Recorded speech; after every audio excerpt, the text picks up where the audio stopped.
اعلان بالفور 1917 یہودی آباد ہونے شروع ہو گئے اور اصل میں اسی کے لیے خلافت کو منسوخ کرایا گیا۔ سلطان عبد الحمید اگرچہ یہ ترکی خلافت جو ہے برد بیمار کمزور، پھر بھی وہ مسلمانوں والا جذبہ اتنا تھا، انہیں بڑی سے بڑی رشوت پیش کی گئی تھی۔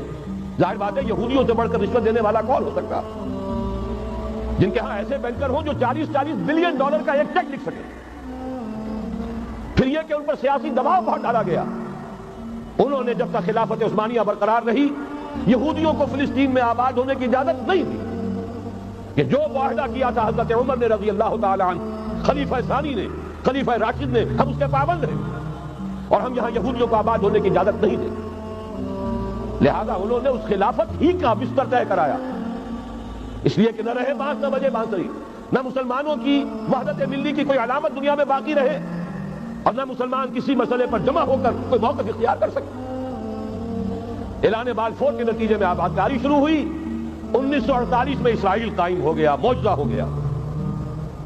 1967 میں اس کی توسیع ہو گئی۔ اس میں ایک بات اور بھی عرض کر دوں، یہ سارا کس طور سے ہوا ہے کام؟ آپ نے زائنزم کا نام تو سنا ہے، صہیونی تحریک، خود اس کا جو بابا آدم تھا، آرڈر آف الومیناٹی، 1776 یکم مئی یہ نظام قائم کیا وائساپ نے، اور اس نظام کے تحت فری میسنری اور lodges of the great Orient قائم کیے گئے۔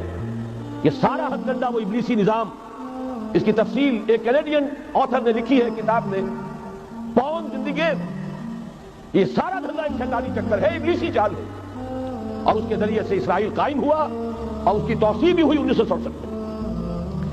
اب یہاں تک پہنچنے کے بعد ان کے پیش نظر بقیہ دنیا کی تسخیر اور اسے فتح کرنے کا معاملہ، اور سب سے بڑھ کر اسلام کی بیخبنی اور اس کا راستہ روکنا، یہ ان کے پیش نظر ہے۔ یریدون ان یطفئوا نور اللہ بافواہہم۔ صورت اس وقت کیا ہے؟ یورپ اور امریکہ سے آپ مشرق کی طرف آئیے، پہلے عالم عرب ہے، عرب مسلم ورلڈ، مجھے یہ کہتے ہوئے سب دکھ ہو رہا ہے، پورا عالم عرب وہ فتح کر چکے، وہ عرب ممالک کے جو اسرائیل کے ساتھ کسی میز پر بیٹھ کر گفتگو کرنے کو تیار نہیں تھے۔ آپ دیکھ رہے ہیں کہ لائن لگ گئی۔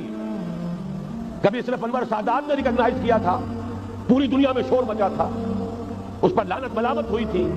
اب تو ایک ایک کر کے، وہ شاہ حسن ہو چاہے شاہ حسین ہو، اب تو وہاں سے ویزے ختم ہو رہے ہیں۔ سعودی عرب اور امارات، انہوں نے جو کچھ کاروباری بندشیں لگائی ہوئی تھی وہ ختم کر دی گئی، ان میں نرمی پیدا کر دی گئی۔ یہ صورتحال ہے کہ واقعتاً ان کی جو عالمی تسخیر کا پروگرام ہے وہ آگے بڑھ رہا ہے، اور بدقسمتی سے امت مسلمہ کا جو قلب ہے، اس امت کا قلب امیین پر مشتمل ہے۔ هو الذی بعث فی الامیین رسولا منہم یتلو علیہم آیاتہ ویزکیہم الی آخر الآیہ۔ حضور بھی امی تھے، انہی میں سے تھے صلی اللہ علیہ وسلم، لیکن آج وہ قلب جو ہے عالم اسلام کا وہ یہودیوں کے شکنجے میں کسا جا چکا ہے۔ اکثر وہاں کے جو حکمران ہیں امریکہ کے ایجنٹ ہیں، اسٹوڈیز۔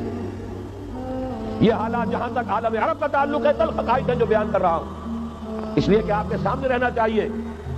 یہ جو اقبال نے کہا کہ دنیا کو ہے پھر مار گئے روح و بدن پیش، ابلیس نے پھر اپنے درندوں کو ابھارا، اللہ کو پاور دیے مومن پہ بھروسہ، ابلیس کو یورپ کی مشینوں کا سہارا۔ یہ دوبارہ ایک بہت بڑے پیمانے پر حق و باطل کا گھمسان کا رنگ پڑنے والا ہے۔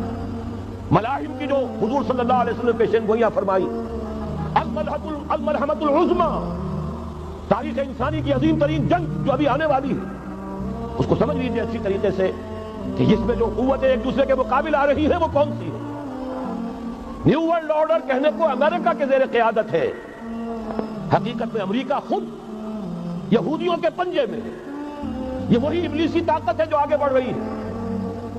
عالم عرب کو فتح کرنے کے بعد اب ان کے پاس اگلا عالم اسلام کا حصہ ہے، غیر عرب مسلم ورلڈ۔ ایران ہے، اس کے شمال مشرق میں ترکستان ہے، روسی اور چینی، مشرق میں افغانستان ہے، پاکستان ہے، یہ ایک بہت بڑا سالڈ بلاک ہے۔